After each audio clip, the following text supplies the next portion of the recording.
Imagine this. What if everything you believed about kindness, its value, its necessity in daily life, was turned completely on its head? What if being kind to everyone you meet wasn't the virtue we've been led to believe, but actually a mistake, a weakness, even a source of profound unhappiness? Stay with me, because by the end of this video, you might never approach your relationships the same way again. Arthur Schopenhauer, one of history's most provocative and misunderstood philosophers, held a view so radical about human relationships that it continues to shock people even today. He believed that universal kindness, far from being a moral ideal, carries with it hidden dangers that few understand. These dangers, Schopenhauer argued, can rob us of authentic connections, waste our precious time, and even damage our mental well-being. Today, we'll explore his hidden wisdom about selective relationships, what he saw, why it matters, and how it could forever change the way you interact with the people around you. Don't worry. This isn't about becoming cold or cruel. It's about something much more nuanced, much more liberating. The courage to be selective about where you invest your emotional energy. By the end, you'll understand why Schopenhauer believed that discerning who deserves your kindness might be one of life's most important skills. Schopenhauer was a man deeply acquainted with the complexities of human nature.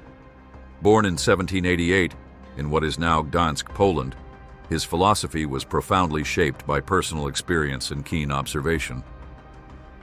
While many philosophers of his time were optimistic about human progress and reason, Schopenhauer took a decidedly different path. From an early age, Arthur's life gave him plenty of reasons to question rosy views of humanity. His father likely died by suicide when Arthur was just 17. His relationship with his mother, Johanna, a popular novelist who ran an intellectual salon, was notoriously strained. In fact, they had such bitter arguments that they eventually stopped speaking to each other for most of their adult lives. Schopenhauer himself was known for his difficult personality, irascible, demanding, and intensely private. He never married, lived largely alone with his poodles, whom he adored far more than most humans, and spent decades as a relative unknown before his philosophy finally gained recognition late in his life. But don't mistake his pessimism for simple misanthropy. Schopenhauer's views weren't born from mere bitterness, but from a penetrating insight into human behavior that few before him had the courage to express. While his contemporaries focused on grand ideals of human goodness, Schopenhauer chose to look unflinchingly at the shadows of human interaction. He wasn't interested in flattering us with comforting myths about human nature. Instead, he exposed uncomfortable truths about how people really behave and what truly drives them. And one of his most striking observations was about our misguided approach to kindness. For Schopenhauer, the common advice to be kind to everyone wasn't just impractical. It was fundamentally dishonest, exhausting, and prevented deeper connections. To Schopenhauer, universal kindness wasn't merely inefficient. It was based on a profound misunderstanding of human nature. He viewed humans not as naturally cooperative creatures, but as deeply driven by what he called the will, a blind, restless force of desire and self-interest that animates all living things. Here's how he put it in his masterwork, The World as Will and Representation. Every man is pitted against the rest, and his life is a continuous battle, not merely metaphorically with abstract powers, but actually with other individuals. Harsh? Perhaps. But Schopenhauer wasn't suggesting we should be at war with each other. Rather, he was acknowledging something we all intuitively understand but rarely admit, that humans are naturally self-centered, that our interests frequently conflict, and that genuine connection is far rarer than we pretend. This insight led him to a radical conclusion, that most everyday socializing is a form of mutual deception. In Parerga and Paralipomena, he wrote, "The art of dissimulation is strong in those who are sociable and polite. They almost deceive themselves in the end, believing in the sincerity of their manner." For Schopenhauer, The social convention of being universally pleasant wasn't just fake. It actively prevented the possibility of genuine connection. By spreading ourselves thin across countless shallow relationships, we dilute our capacity for meaningful bonds. By pretending to like everyone equally, we make it impossible to truly value anyone specifically.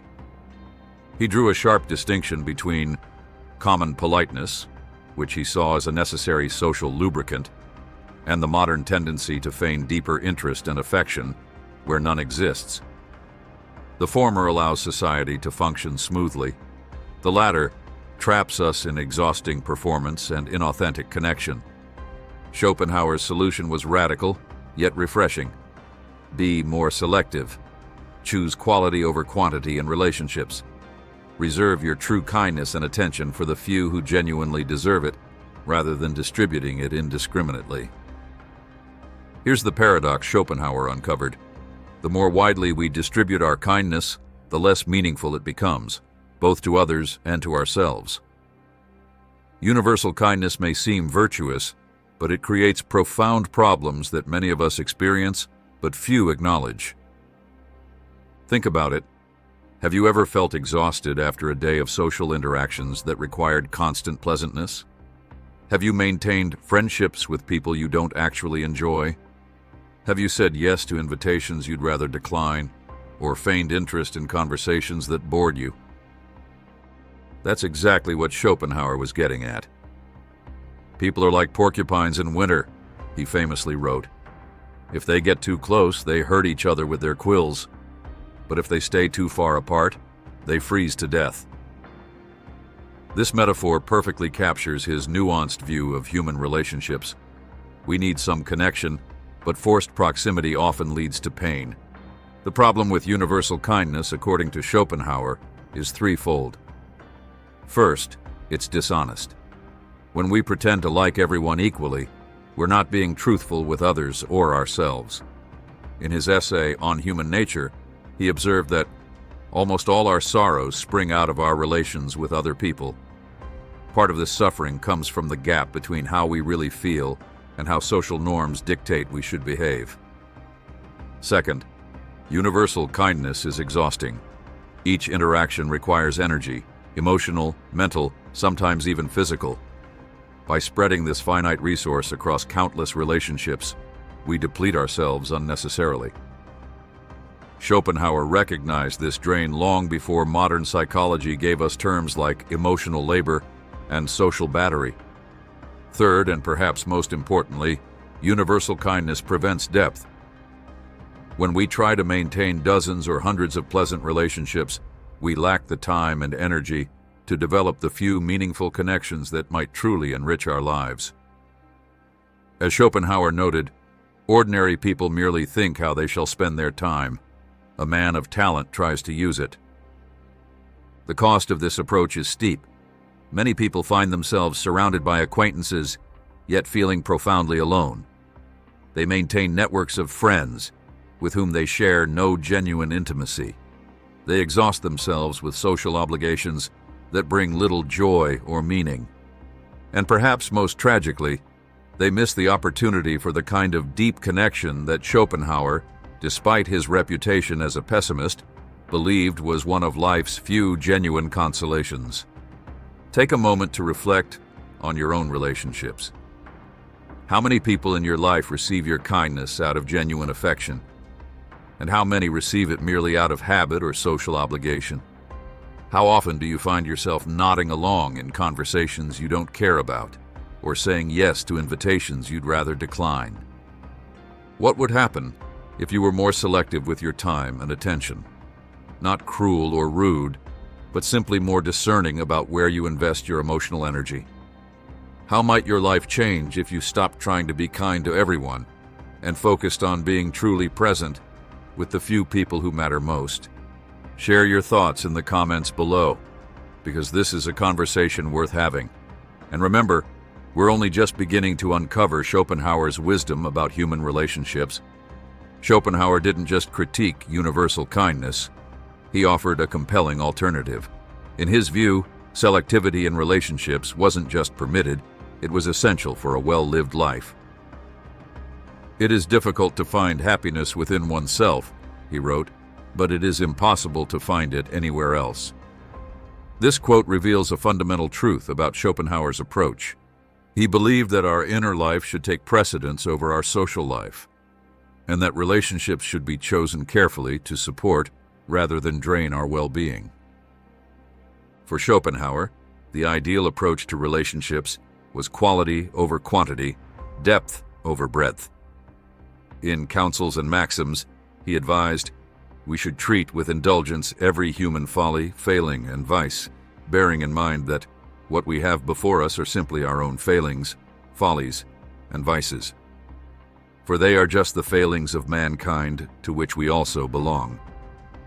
This wasn't a call for universal warmth, but rather for a particular kind of practical tolerance, recognizing human flaws without feeling obligated to embrace every flawed human. Schopenhauer believed we should reserve our deeper attention for those few individuals with whom genuine connection is possible. He placed particular value on friendship, though he considered true friendship rare. "The ordinary so-called friends, and especially the friends of the house, are often no more than parasites," he wrote bluntly. Yet when speaking of genuine friendship, his tone softened considerably. "The existence of a great intellect is like an addition of precious metal to a weight of base ore. It procures for the base ore a value which it could never have had alone." Schopenhauer's approach to friendship was deeply selective. He believed that intellectual compatibility was essential, writing that "the person of ordinary caliber cannot possibly be a companion to us." While this may sound elitist, his point was more nuanced. We connect most meaningfully with those who share our values, interests, and level of engagement with the world. Perhaps most controversially, Schopenhauer celebrated solitude as superior to most social interaction. "A man can be himself only so long as he is alone," he wrote. "If he does not love solitude, he will not love freedom. For it is only when he is alone that he is really free." For Schopenhauer, solitude wasn't just a retreat from social demands, but an opportunity for the self-development that makes meaningful connection possible. This wasn't a call for complete isolation. Rather, Schopenhauer was suggesting a more intentional approach to sociability, choosing carefully when to engage, with whom, and for what purpose. As he famously put it, "Misanthropy and love of solitude are convertible ideas." By this, he meant that a critical eye toward the general social world often accompanies a deeper appreciation for those few relationships that truly matter. Being selective isn't about hating humanity. It's about valuing authentic connection enough to seek it selectively, rather than pretending it exists everywhere. To fully grasp Schopenhauer's views on social relationships, we need to understand a central concept in his philosophy: the will to live. For Schopenhauer, the will is the fundamental reality behind all existence, a blind, irrational force that drives all living things to survive and reproduce, regardless of the suffering involved. The will to live manifests itself primarily as an endless striving, he wrote. This endless striving shapes human behavior at every level, including how we interact with others. When we understand this, many social behaviors become clearer. Think about how many social interactions are ultimately about positioning, advantage, or meeting our needs through others. The casual compliment fishing for reciprocation, the networking event where everyone is scanning for useful connections, the social media post carefully crafted to elicit admiration. Schopenhauer saw all this for what it was, the will at work, using social masks to pursue its endless aims. In the fabric of human society, he observed, lies are like the cotton, truth like the linen. We wear the cotton on the outside, the linen next to the skin. This striking metaphor captures how social convention often involves layers of dishonesty, not necessarily malicious lies, but the countless small deceptions we engage in to maintain harmony and advantage. For Schopenhauer, the social masks we wear aren't just occasional tactics, but fundamental features of human interaction. We present carefully curated versions of ourselves, hiding our true thoughts and feelings behind what he called the comedy of politeness. The elaborate performance of social niceties that rarely reflect our genuine states. Politeness, he wrote, is to human nature what warmth is to wax. It makes us pliable and adaptable to social situations, but also malleable and inauthentic. The polite smile, the feigned interest, the pretended agreement, all are ways we shape ourselves to fit social expectations rather than expressing our true selves. This insight helps explain why universal kindness is so problematic. When we try to be kind to everyone, we're often participating in a mutual deception, a collective pretense that prevents genuine connection. We're allowing the will's demands for social advantage to override the possibility of authentic relationship. Schopenhauer saw clearly how exhausting this can be. The constant performance, the management of impressions, the suppression of our true responses all take a toll that many of us feel but few acknowledge. As he put it, the man who lives to an advanced age is more convinced than ever that life is a sorry business. But there's liberation in this understanding. By recognizing the will's operation in our social lives, we can begin to make more conscious choices about when to play along with social convention and when to seek something more authentic. We can distinguish between necessary politeness and unnecessary performance, between social lubricant and social deception. This awareness doesn't mean rejecting all social masks. Schopenhauer himself recognized their necessity. Rather, it means wearing them more consciously, more strategically, and removing them in those rare relationships where genuine connection is possible. Let's pause for a moment to reflect on the social masks in your own life. Think about the different versions of yourself you present in various contexts. At work, with family, with close friends, with acquaintances. How much energy do you spend maintaining these different personas? How often do you feel you can truly be yourself? Now consider your closest relationships. What makes them different? Is it simply time and familiarity, or is there something more fundamental? Perhaps a mutual willingness to set aside social performance and engage more authentically? How might your experience change if you approached relationships with Schopenhauer's selective mindset? Not rejecting human connection, but being more intentional about where and how you invest yourself socially. Share your thoughts in the comments, because understanding our own relationship patterns is the first step toward more meaningful connection. Let's now explore how to apply Schopenhauer's insights practically in our daily lives. How can we be more selective in our relationships without becoming rude or isolated? Schopenhauer offers several approaches that remain remarkably relevant today. First, develop what he called the art of not reading. While he was literally referring to books, this principle applies perfectly to social interaction in our hyper-connected age. In reading, the mind is, in fact, only the playground of another's thoughts, he wrote. Similarly, in mindless socializing, our attention becomes the playground of others' need for validation and engagement. The solution? Be selective about where you direct your attention. Just as you wouldn't read every book that exists, you needn't engage deeply with every person you encounter. As Schopenhauer advised, do not read the things to which you are averse. Rather, read only what you genuinely find absorbing. Applied to relationships, this means prioritizing connections that genuinely interest and enrich you while limiting time spent on those that drain or bore you. This isn't about being cruel. It's about recognizing the finite nature of your time and attention. Second, master what Schopenhauer called politeness with reservation. He acknowledged that basic courtesy is necessary for society to function, writing that politeness is a tacit agreement that people's miserable defects, both moral and intellectual, shall not be made the subject of reproach. However, he distinguished between this basic courtesy and the pretense of friendship or deep interest. You can be civil without pretending to be someone's close friend. You can maintain workplace harmony without joining every happy hour. You can decline invitations graciously without elaborate false excuses. As Schopenhauer put it, to be sure, all politeness is a sign of contempt. What he meant was that elaborate politeness often masks our true feelings. More authentic connection requires less performance and more honesty, reserved for those few relationships where it's genuinely welcome. Third, embrace what Schopenhauer considered one of life's greatest skills, the ability to be alone contentedly. A man can be himself only so long as he is alone, he wrote.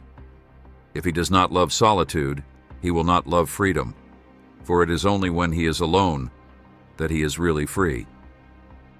This doesn't mean becoming a hermit. Rather, it means developing such a rich inner life that you don't need constant social validation. When your sense of self doesn't depend on others' approval, you're free to choose relationships based on their genuine value rather than emotional need. Fourth, apply what modern psychologists might call healthy boundaries. Schopenhauer was ahead of his time in recognizing the importance of maintaining psychological distance even in close relationships. Remember his porcupine metaphor: too close and we hurt each other, too distant and we freeze. In practice, this means being clear about your limits and preferences. It means saying no without elaborate excuses. It means recognizing when relationships have become unbalanced or draining and having the courage to adjust or end them. Finally, cultivate what Schopenhauer considered the cornerstone of worthwhile relationships: intellectual compatibility. The person of ordinary caliber cannot possibly be a companion to us, he wrote. While this sounds harsh, his point was that meaningful connection requires shared values and interests. This doesn't mean befriending only geniuses. Rather, it means seeking people who engage with life at a similar depth, who share your curiosities and concerns, who stimulate rather than stifle your thinking. As Schopenhauer noted, ordinary people think merely how they shall spend their time. A person of intelligence tries to use it. By applying these principles, you can begin to shift from quantity to quality in your relationships. Not through dramatic social purges or rude behavior, but through the gradual, intentional cultivation of connections that truly matter, alongside the equally intentional limiting of those that don't. Here's where Schopenhauer's philosophy takes a fascinating turn. While he advocated being highly selective in relationships, he simultaneously developed one of history's most profound philosophies of compassion.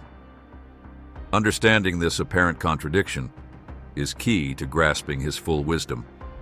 For Schopenhauer, universal kindness and universal compassion are fundamentally different. Kindness, in the conventional sense, often involves performance, reciprocity, and social expectation. It's tied to specific individuals and frequently motivated by personal gain, whether material advantage or simply social approval.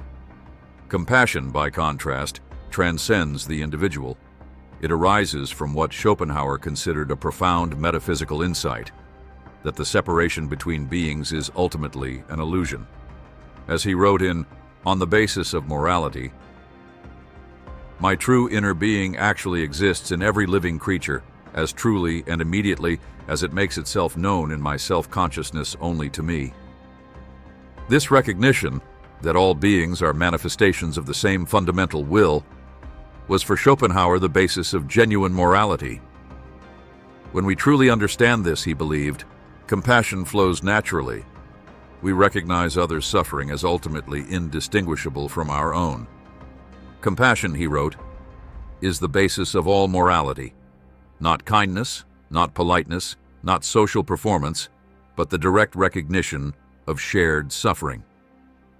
This compassion isn't about liking everyone or pretending to enjoy their company.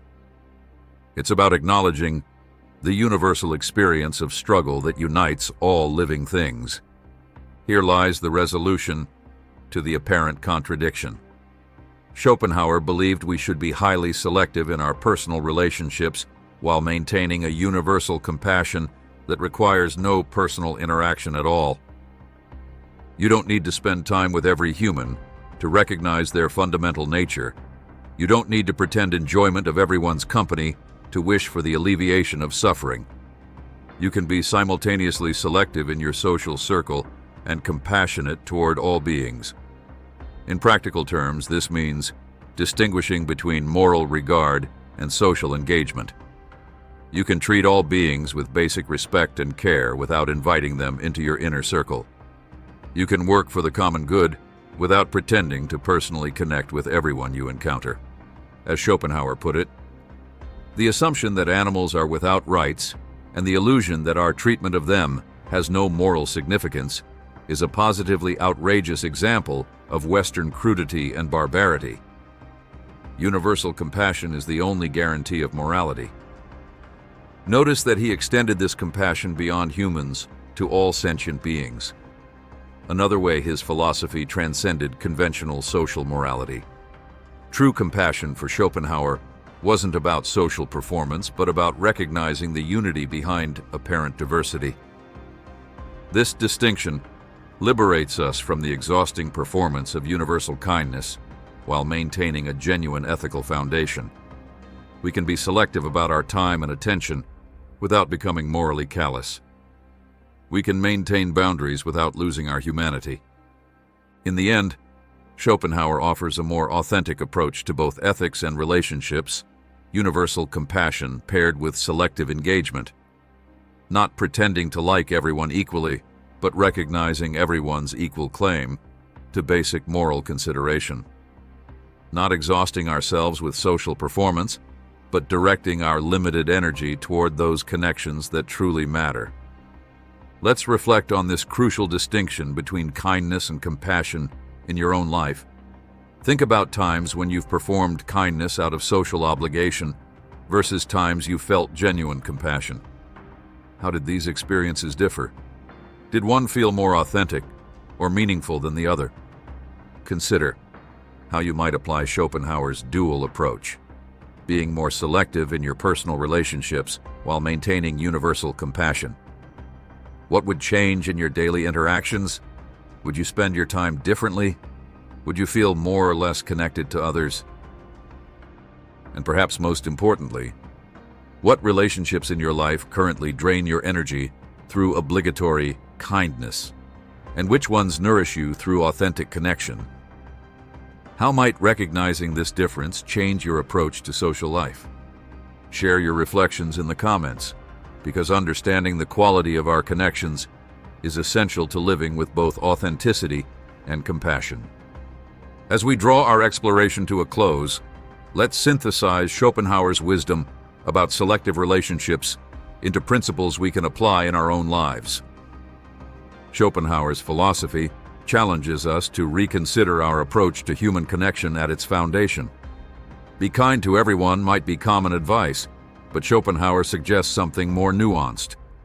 Be honest about your capacity for connection and invest accordingly. The first principle we can extract is authenticity over performance.